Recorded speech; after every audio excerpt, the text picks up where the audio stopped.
Bonjour, je m'appelle Benjamin Lacombe, je suis auteur-illustrateur en livres illustrés pour adultes et jeunesse. Alors c'était vraiment une envie, et c'est pas des bêtises, de près de 20 ans. C'est-à-dire que moi j'ai lu Alice quand j'avais 10 ans et j'ai vraiment adoré ce texte. Je sais qu'il y a des gens qui se sentent mal à l'aise parfois à la lecture d'Alice. Moi c'était exactement le contraire. Pour une fois je voyais un univers un peu plus ambigu, un peu plus étrange et plus proche des histoires que moi j'aimais me raconter. Et en même temps, c'était un sacerdoce parce qu'il y a eu Téniel, il y a eu Rackham, il y a eu des centaines de versions. Je me suis rendu compte qu'on pouvait encore apporter des choses en fait à ce texte. C'est un texte qui a une infinité de possibilités.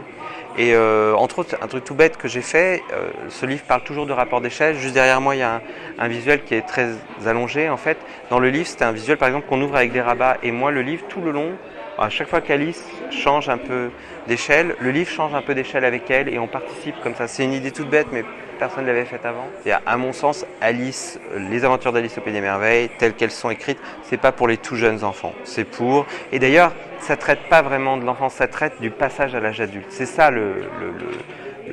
vraiment le. Et c'est pour ça d'ailleurs qu'il résonne encore, parce que c'est quelque chose. Tous les enfants passent par là. Tous les enfants vivent un début d'adolescence, etc. Et moi, je pense qu'un bon livre, c'est pas un yaourt, c'est-à-dire qu'il n'y a pas de date de péremption. On peut faire un bon livre qui a plusieurs niveaux de lecture. Alors après, ça va être plutôt le registre de langue qui va appeler à un âge ou à un autre. Pour des très petits, on va simplifier le niveau de langue et peut-être simplifier aussi au niveau visuel pour que les formes soient reconnaissables. Et puis plus on va commencer tard le livre, plus on peut aller vers des choses plus subtiles. Créer un livre numérique, c'est fascinant parce que c'est un nouveau monde et je l'ai fait pour l'Herbier des Fées parce que ça traitait d'un personnage qui découvrait un nouveau monde. Donc pour moi, ça me semblait logique de pousser la chose. J'avais fait un objet qui rappelait un peu un carnet scientifique, l'objet papier, avec des découpes, avec un papier à grains, etc. Et j'ai voulu que le numérique soit un petit peu comme un peu les carnets de recherche du scientifique, c'est-à-dire on furette avec lui, on cherche, on peut transformer. On sait qu'on a le son, on a le temps, on a le mouvement.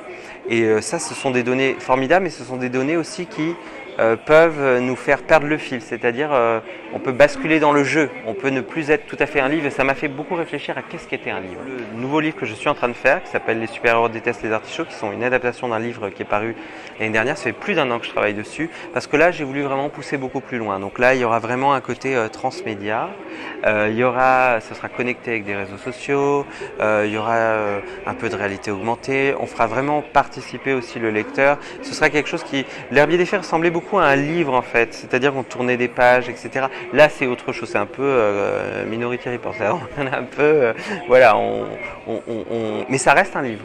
Il y a une vraie narration, c'est pas du tout un jeu. La difficulté aussi dans le livre numérique, c'est qu'en fait on fait appel à des équipes. C'est-à-dire on ne peut pas travailler tout seul, parce que moi j'ai pas ces domaines de compétences, de codage, etc. Mais c'est fascinant. Moi je ne crois pas que l'un va remplacer l'autre. Ça c'est des fausses, c'est des paroisses, c'est des peurs, des craintes qui sont stupides, je pense. Et ça va aussi, et je le pense, et c'est pour ça que je fais des livres enrichis qui ne sont pas simplement des PDF, et ça peut aussi amener d'autres gens qui n'auraient pas forcément lu des livres papier, parce que certaines personnes ont un rapport au livre, ils ont presque peur du livre, ils le craignent parce que c'est un objet culturel comme ça, dans leur famille il n'y en avait pas, et donc peut-être que le livre numérique peut permettre de rattraper ces gens-là, et en ça c'est intéressant.